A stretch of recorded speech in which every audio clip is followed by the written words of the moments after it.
আজকে দেশ এগিয়ে যাচ্ছে, অথচ বিএনপির নেতারা কোনো কিছুই দেখতে পায় না, ফখরুল সাহেবরা কিছুই দেখতে পায় না।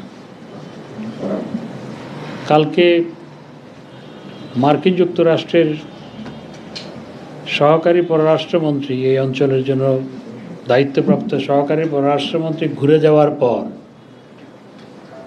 ওনাদের মাথা আরো খারাপ হয়ে গেছে। ওনারা আশা করেছিল যে কি না কি বলে, অনেক চেষ্টাও করেছিল দেখা সাক্ষাৎ করার জন্য,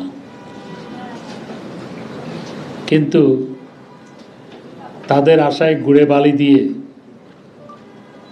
মার্কিন যুক্তরাষ্ট্র বার্তা দিয়ে গেছে তারা সম্পর্ককে আরো গভীর করতে চায়, সম্পর্ককে এগিয়ে নিয়ে যেতে চায়, এবং আমরাও সম্পর্ককে এগিয়ে নিয়ে যেতে চাই। এই জন্য বিএনপি নেতাদের মাথা খারাপ। বিএনপি এখন খেই হারিয়ে ফেলেছে। মূল ঘটনা হচ্ছে বিএনপি এখন খেই হারিয়ে ফেলেছে।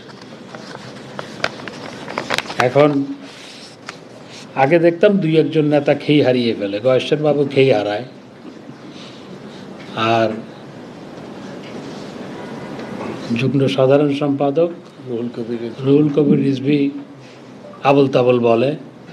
এখন থেকে আরো সিনিয়ররাও আবুল তাবুল বলা শুরু করেছে, খেই হারিয়ে ফেলেছে। তো কেউ যখন আশার আলো দেখে না তখন তারা খেই হারিয়ে ফেলে। তো বিএনপির অবস্থা হচ্ছে সেটি। তো বিএনপিকে আমি অনুরোধ জানাবো যে আপনারা যে দেশবিরোধী ষড়যন্ত্র করছেন, সেই ষড়যন্ত্র করে কোনো লাভ হয় নাই, বরং আপনারা দেশবিরোধী ষড়যন্ত্র করে নির্বাচন থেকে বাইরে থাকার যে পথ অনুসরণ করছেন, এতে বিএনপির জন্যই আকাশটা ছোট হয়ে আসছে। সেই পথে যদি থাকেন এক সময় বিএনপি হাওয়ায় মিলিয়ে যাবে। আমরা চাই না বিএনপি আরো দুর্বল হোক। আমরা চাই বিএনপি শক্তিশালী হোক, শক্তিশালী বিরোধী দলের দায়িত্বশীল ভূমিকা পালন করুক। কারণ গণতন্ত্রকে সংহত করতে হলে শক্তিশালী বিরোধী দলের প্রয়োজন রয়েছে। তারা সেই দায়িত্বটি পালন করুক, সেটি আমরা চাই।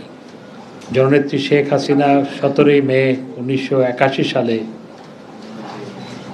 তিনি যেই প্রতিজ্ঞা করেছিলেন, যে আমি যেই বক্তব্য রেখেছিলেন যে আমি মা বাবা ভাই আত্মীয় পরিজন সবাইকে হারিয়ে এই দেশের মানুষকে আপন করে নিয়ে আমি পথ চলতে চাই, জননেত্রী শেখ হাসিনা তাই করে চলেছেন, এবং সেই কারণেই আজকে দেশ এগিয়ে গেছে। এবং তার এই পথযাত্রায় বহু প্রতিবন্ধকতা জিয়া রহমান, এরশাদ, খালেদা জিয়া করেছে, কোনো লাভ হয়নি। শেখ হাসিনা দিনে দিনে আরো শক্তিশালী হয়েছে, তার হাত দিনে দিনে আরো শক্তিশালী হয়েছে। দেশকে আরো যদি এগিয়ে নিয়ে যেতে হয়, এই দেশে শেখ হাসিনার বিকল্প শেখ হাসিনা, অন্য কিছু